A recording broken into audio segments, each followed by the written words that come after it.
வணக்கம் மக்களே, நாம் இப்போ பார்த்துட்ருக்கிறது அருள்மிகு சுயம்பு ஓம் ஸ்ரீ ஆதிபராசக்தி அம்மன் ஆலயம். இது எங்கே இருக்குதுன்னு பார்த்தீங்கன்னா நாமக்கல் மாவட்டம் குமாரபாளையம் அருகில் உள்ள கத்தேரி எனும் கிராமத்தில் அமைந்துள்ளது. அம்மனுக்கு கும்பாபிஷேகம் நிறைவு பெற்று 4ஆம் நாள் மண்டல பூஜை அன்னைக்கு அம்மா மஞ்சள் காப்பு அலங்காரத்தில் சிறப்பாக காட்சி தராங்க. குழந்தைங்களாம் அம்மனை தரிசித்து பிரசாதம் வாங்கிட்டு போகிறாங்க. அதே போல் நம்மளுடைய அம்மன் ஆலயத்தில் ஃபோன்லேயும் நேர்லேயும் அருள்வாக்கு சொல்லப்படும்.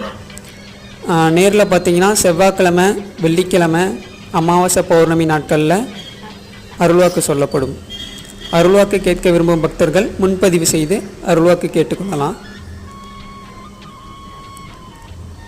அம்மனுக்கு இன்னும் 12 நாள் மண்டல பூஜை இருக்குது. அம்மன் இன்னும் சிறப்பான அலங்காரத்தில் காட்சி தருவாங்க. நன்றி, வணக்கம். ஓம் சக்தி பராசக்தி.